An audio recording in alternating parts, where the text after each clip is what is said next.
नमस्कार। मैं आशा आप लोगों का अपने चैनल स्टोरीज वर्ल्ड विद आशा में स्वागत करती हूँ। आज की कहानी के लेखक हैं हरीश कुमार। कहानी का शीर्षक है सुबह का भूला। स्कूल बस से उतरकर घर की ओर कदम बढ़ाते हुए सौरभ बड़ा उत्साहित था। आज उसके हाथों ढेरों रुपए कमाने का नुक्सा जो लग गया था। उसके सहपाठी अरुण ने पैसे कमाने का जो बढ़िया तरीका उसे बताया था, उसे अमल में लाने के लिए वह बहुत बेचैन था। अरुण ने उसे बताया था कि उसके बड़े भैया ने पिछले 1 महीने में 4,000 रुपए कमाए हैं। ये रुपए उन्होंने लॉटरी में जीते थे। अरुण का कहना था कि वे हर रोज ढेर सारे लॉटरी टिकट खरीदते हैं और लगभग हर रोज उनके सैकड़ों रुपए के इनाम निकलते हैं। ये सब बातें सुनते ही सौरभ का मन बल्लियों उछलने लगा था। पैसों की कमी तो उसे अक्सर महसूस होती थी, खास तौर पर नए कपड़े और जूते लेने के लिए तो उसके मम्मी पापा उसे कई कई महीने इंतजार करवाया करते थे। स्कूल में अपने साथ पढ़ने वाले कई लड़कों के मुकाबले अपना जेब खर्च भी उसे बहुत कम लगता था। अपने कई सहपाठियों के शानदार ढंग से सजे हुए बड़े बड़े घर देखकर वह अक्सर सोचा करता था, काश उसका भी घर ऐसा होता। उसका घर सिर्फ 2 कमरों का साधारण सा घर था और वह भी किराए का। उसके मम्मी पापा घर का खर्च भी बहुत सोच समझकर चलाया करते थे। बस उसकी व उसकी दीदी की पढ़ाई के लिए वे कभी रुपए पैसे की कमी महसूस नहीं होने देते थे। अपने पापा के मुंह से उसने कई बार सुना था कि अपने दोनों बच्चों को पढ़ा लिखा कर किसी लायक बनाना उनका सबसे बड़ा सपना है। घर पहुंचकर उसने जल्दी जल्दी खाना खाया, जब तक मम्मी उससे पूछने आई कि कुछ और तो नहीं चाहिए। वह खाना खत्म कर हाथ धोने जा रहा था। 2:30 बजने वाले थे और वह जल्दी से जल्दी लॉटरी स्टॉल पर जाकर लॉटरी के टिकट खरीदना चाहता था। मम्मी की नजर बचाकर सौरभ ने अपने गुल्लक में पड़े रुपयों में से 20 रुपए निकाल लिए। ये रुपए वह किसी को बताए बिना अपने जेब खर्च में से बचाकर धीरे धीरे जोड़ रहा था, ताकि आने वाली दिवाली पर अपने लिए अच्छे से अच्छे जूते ले सके। एक जोड़ा जूता तो क्या, पूरी की पूरी दुकान ले लूंगा। एक बार पैसे तो कमा लूं। गुल्लक को जल्दी जल्दी बंद करते हुए उसने सोचा। रुपए बड़ी सावधानी से अपने पैंट की जेब में रखकर वह अपने किसी दोस्त के घर जाने की बात अपनी मम्मी से कहकर घर से निकल पड़ा। थोड़ी देर बाद ही वह अपने घर की कॉलोनी से दूर लॉटरी बाजार के अंदर था। वहां काफी भीड़ थी। वह 2-3 मिनट खड़ा रहने के बाद झिझकता हुआ सा उस स्टॉल की ओर चल पड़ा जहां भीड़ कम थी। वहां थोड़ी देर तो वह कुछ कह ही नहीं पाया। फिर किसी तरह हिम्मत करके उसने हरियाणा लॉटरी के 2-2 रुपए वाली 10 टिकटें खरीद ली, जिनका आखिरी अंक 5 था। कुछ देर बाद सौरभ जब घर पहुंचा तो उसके दिमाग में बस 5 नंबर ही घूम रहा था। उसका मन कहीं नहीं लग रहा था। स्कूल से मिला काम भी उसने बड़ी मुश्किल से खत्म किया। उसे तो बस अगले दिन निकलने वाले हरियाणा लॉटरी के परिणाम का ही इंतजार था। अगले दिन स्कूल में भी उसका समय बहुत ही मुश्किल से बीता। क्लास में पढ़ाया गया उसे जरा भी समझ नहीं आया। घर वापस आने तक उसकी बेचैनी और भी बढ़ गई थी। उसने जल्दी जल्दी खाना निगला, फिर मम्मी की नजर बचाकर अपने गुल्लक से 20 रुपए निकालने लगा। पर रुपए निकालते वक्त उसका दिल मचल गया और वह 40 रुपए निकाल बैठा। उसके बाद कोई बहाना बनाकर वह घर से निकल पड़ा।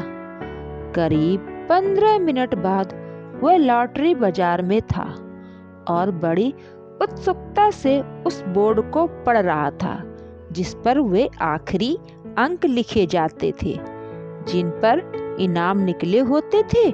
बोर्ड पढ़ना शुरू करते ही वह उछल पड़ा, क्योंकि हरियाणा के आगे 5 लिखा हुआ था।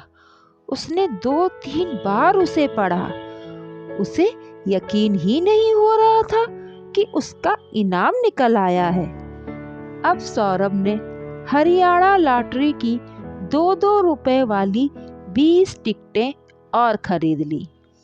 आज उसने जो टिकटें खरीदी थी उनका आखिरी नंबर 2 था, मगर अगला दिन उसके खुशी की खबर नहीं लाया। उस दिन हरियाणा लॉटरी का 0 नंबर निकला था। हाँ, सौरभ को लॉटरी वाले ने 180 रुपए जरूर दे दिए थे और यह कहा था कि जितने ज्यादा पैसे लगाओगे उतना ज्यादा इनाम मिलेगा। अब तो उसने उन सारे रुपयों से ही 3 नंबर वाली टिकटें खरीद ली। पर अगला दिन उसके लिए फिर घोर निराशा ही लाया। उस दिन 6 नंबर निकला था। अब उसे बहुत पछतावा हो रहा था। उसने इनाम में मिले सारे के सारे 180 रुपयों को ही टिकटें क्यों नहीं खरीद ली, कम रुपयों की क्यों नहीं खरीदी। अब उसे पछतावा हो रहा था। उसने इनाम में मिले सारे के सारे 180 रुपयों की ही टिकटें क्यों खरीद ली, कम रुपयों की क्यों नहीं खरीदी। निराश होकर उसने गुल्लक से फिर 50 रुपए निकालकर उनको भी दांव पर लगा दिया। लेकिन अगले दिन तो क्या, अगले 5 दिनों तक सौरभ का कोई इनाम नहीं निकला। वह 0 नंबर खरीदता तो 5 नंबर निकला, 5 नंबर खरीदता तो 8 नंबर आता, 8 नंबर पर किस्मत आजमाता तो 4 नंबर आ जाता, 6 नंबर लगाता तो 1 नंबर होता। इस चक्कर में उसके सारे पैसे खत्म हो गए। यहाँ तक कि और टिकटें खरीदने के लिए उसके पास 10 रुपए भी नहीं बचे। मजबूरन टिकटें खरीदे बगैर ही उसे घर लौटना पड़ा। मगर अब चस्का लग जाने के बाद लॉटरी की टिकट खरीदे बगैर रह पाना सौरभ के लिए संभव नहीं था। घर आकर भी उसका दिमाग लगातार इसी बात में उलझा रहा कि टिकटों के लिए पैसे का जुगाड़ किस तरह किया जाए। लेकिन घर से पैसे उड़ाना आसान नहीं था।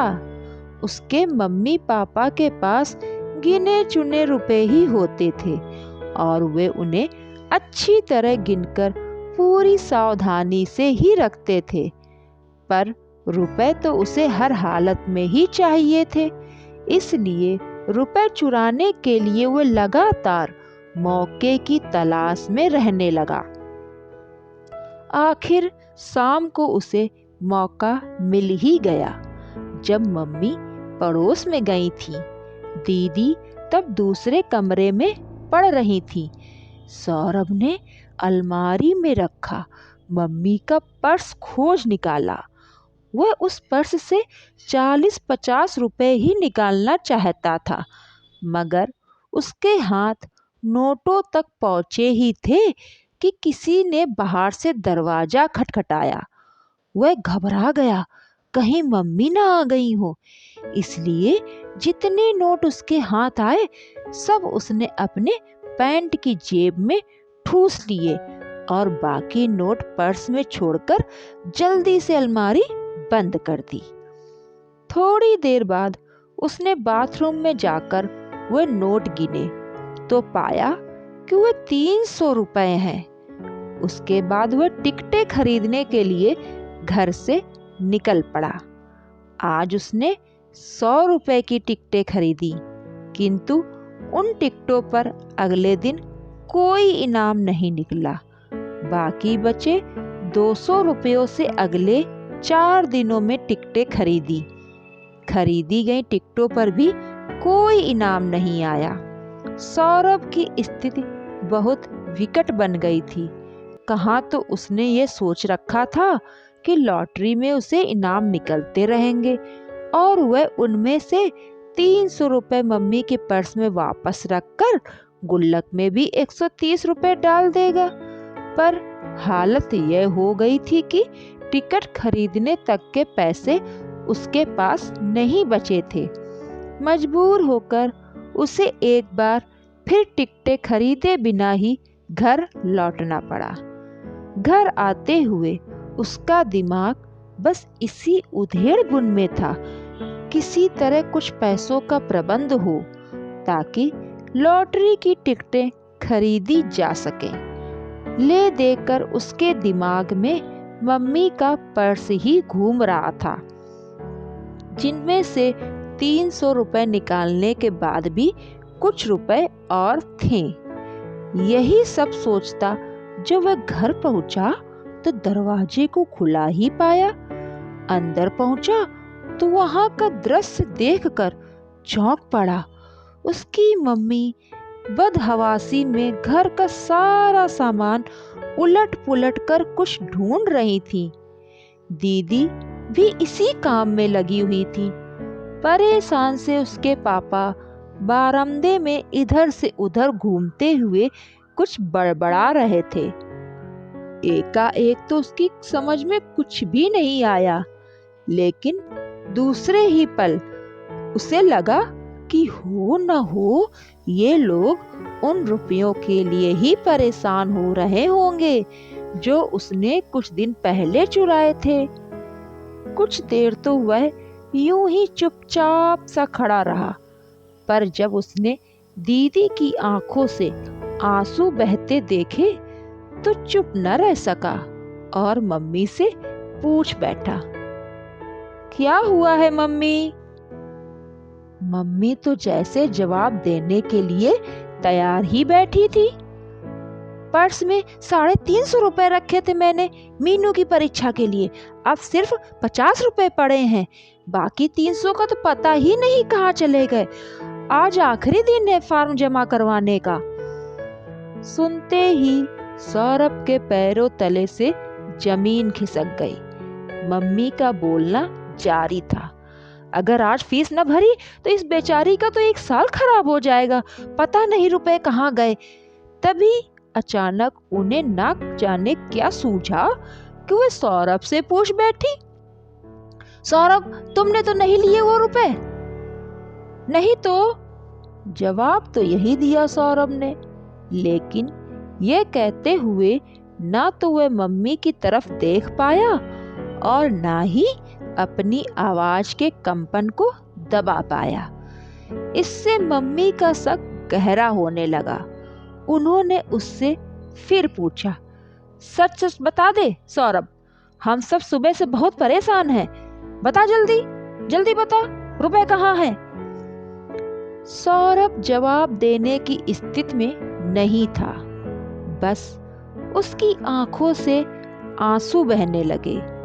यह देख उसकी मम्मी समझ गई कि रुपए उसने ही लिए हैं।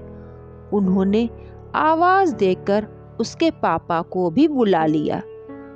फिर न जाने क्या हुआ, कि सौरभ ने सब कुछ सच सच बता दिया।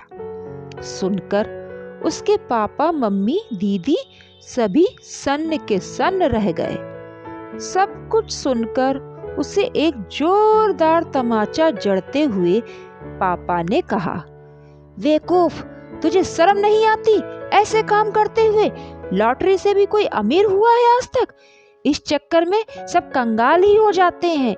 अगर लॉटरी से ही अमीर बना जा सकता तो सभी लोग अपना काम धंधा छोड़कर लॉटरी के टिकट ही न खरीदते। अब कहाँ से देंगे मीनू की फीस? कॉलेज बंद होने में सिर्फ 2 घंटे रह गए हैं, उसका तो साल बर्बाद हो जाएगा। तभी रुआसी आवाज में दीदी बोली, सौरभ को मत मारिए पापा, ये मेरी घड़ी बेच दीजिए। अभी पिछले महीने ही तो आपने मुझे खरीद कर दी थी, इसके 300 रुपए तो मिल ही जाएंगे।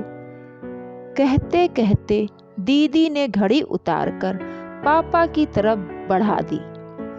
आज तक कभी भी किसी से उधार नहीं मांगा, पर आज मांगना पड़ेगा, पापा ने मम्मी से कहा। अगर उधार मिल गया तो ठीक है, नहीं तो यह घड़ी बेच देने के अलावा और कोई चारा नहीं। कहते हुए पापा ने दीदी के हाथ से घड़ी ले ली। सौरभ ने देखा घड़ी लेते वक्त पापा के हाथ कांप रहे थे और उनकी आंखों में आंसू झिलमिला रहे थे। आंसू सौरभ की आंखों में भी झलक आए थे, पर ये पछतावे के आंसू थे। मन ही मन उसने निश्चय कर लिया था कि अब वह लॉटरी के चक्कर में कभी नहीं पड़ेगा। अपने आप को अब वह काफी हल्का महसूस कर रहा था, मानो उसके मन से ढेरों वजन उतर गया हो।